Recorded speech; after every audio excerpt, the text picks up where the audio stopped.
calculating differentials. Each of the differentiation rules we studied in the previous chapters can be written in differential form. For example, suppose u and v are differentiable functions of x. By the definition of differentials, du is equal to u prime dx, and dv is v prime dx. So you can write the differential form of the product rule as shown below. The derivative of u times v is u v prime plus v u prime dx, or u v prime dx plus v u prime dx, which is equal to u dv plus v du. Differential formulas. U and v are differentiable functions of x. The constant multiple rule still applies. We can pull a constant multiple out. The sum or difference rule still applies. The product rule, the quotient rule, they're all still in play when we're talking about differentials. In example 4 here, we're just going to find some of these differentials, and it's going to clear up if what you saw in that previous slide was a little confusing here. So our first function is y equals x squared. Well, let's derive it. The derivative of y with respect to x would be 2x, and we're solving for the differential dy, so multiply both sides by dx. Dy, the differential, is 2x dx. For letter B, we have y equals 2 sine x. Well, the derivative, dy dx, is equal to 2 is just a constant. Derivative of sine is cosine of x. Multiply both sides by dx. The differential is 2 cos x dx. In letter C, we're going to have to do the product rule. The derivative of the first term is 1. The derivative of the second term, derivative of cosine, is negative sine. So when we derive it, dy dx, we're going to get the first x times the derivative of the second, negative sine x, plus the second times the derivative of the first. So cos of x times 1 is cos x. And then again, we multiply both sides by dx. Dy equals, and I'm going to put this in parentheses, negative x sine x plus cos x times dx. For letter D, before we differentiate, let's rewrite it. Y equals x to the negative 1. Now we can just apply the regular power rule. Dy dx is going to equal negative x to the negative 2, which is also the same thing as 1 over x squared.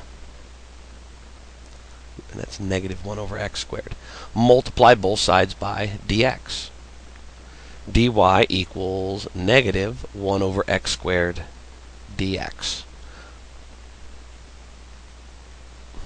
The notation in example 4 is called Leibniz notation for derivatives and differentials, named after the German mathematician Gottfried Wilhelm Leibniz.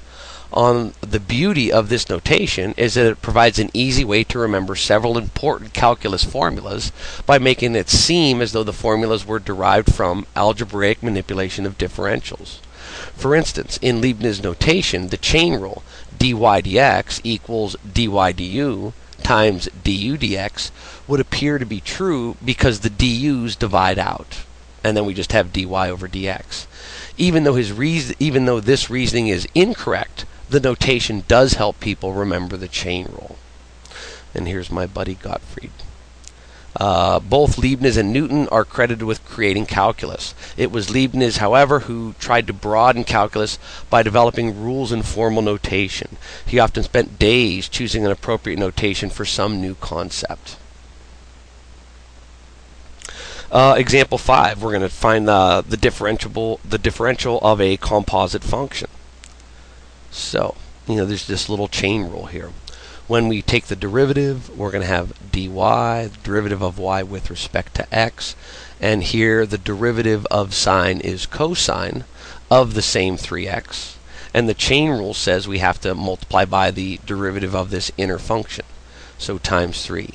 Or it's going to be 3 cos of 3x, And to get dy by itself, we multiply both sides by dx. So 3 cos 3x dx. In example 6, it's another composite function, just another application of the chain rule here. So take the derivative of y, dy with respect to the x variable. Here with this rule, we're going to bring the half down front. We're going to have 1/2. Our inner function does not change, x squared plus 1, but we drop the power down by 1. Now it's to the negative 1/2, and the derivative of our inner function here would be 2x. So we're going to have dy dx equals 1/2 of 2 is 1, so those sort of cancel out. So we're going to have x, and this negative exponent will drop to the denominator. We're going to have x over top, and then this drops down. It'll be to the 1/2 power in the bottom, or we can put it back under a square root. X squared plus 1, which is now in the denominator. And again, to find that differential, dy, we just multiply both sides by dx. X over the square root of x squared plus 1. And then we have our dx. We can put it after the rational expression here, or we could put the dx up top with the x. It doesn't really matter. Differentials can be used to approximate function values.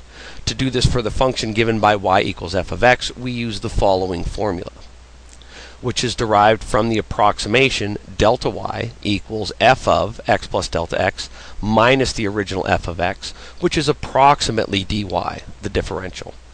The key to using this formula is to choose a value of x that makes the calculations easier, as shown in this next example.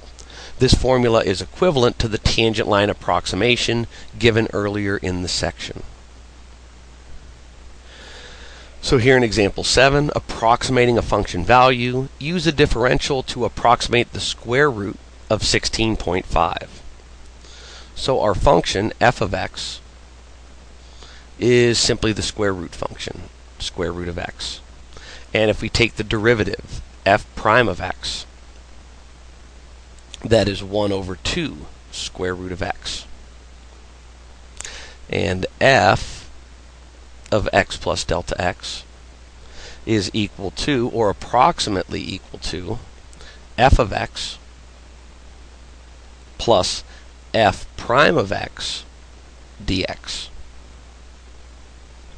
which here our f of x is the square root function, and the derivative is 1 over 2 root x times dx. So we want to approximate this square root. Now, the thing here, again, it said where is it? The key to using this formula is to choose a value for x that makes the calculations easier. What could I put in for this x that's pretty darn close to this that will make the calculations easier? Well, we know that the square root of 16 is a perfect square. So I'm going to choose x is equal to 16. Then what would the differential be? What would dx be?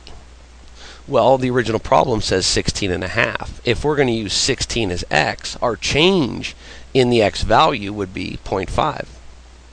16 plus 0.5 is the 16.5 that we were asked to find the square root of.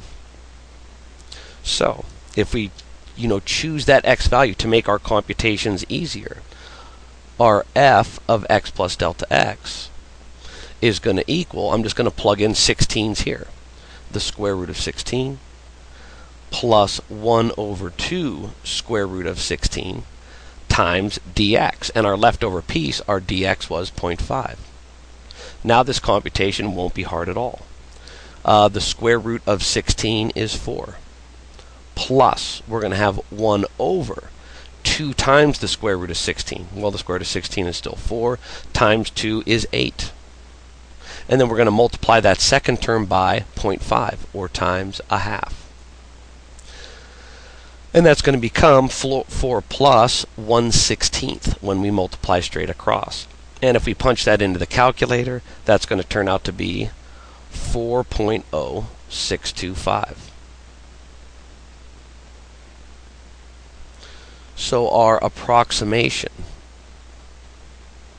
of the square root of 16.5 was approximately 4.0625.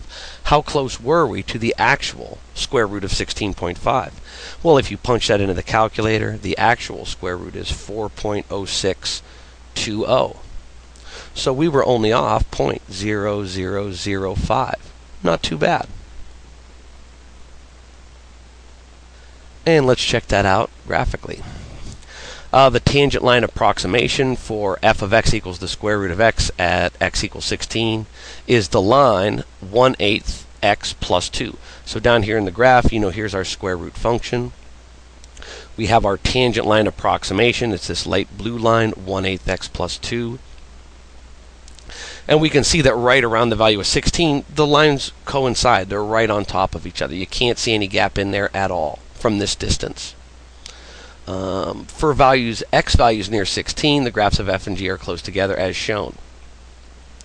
Here is the actual square root of 16.5, 4.0620, and here was our tangent line approximation. Again, we're only off by 5/10,000ths.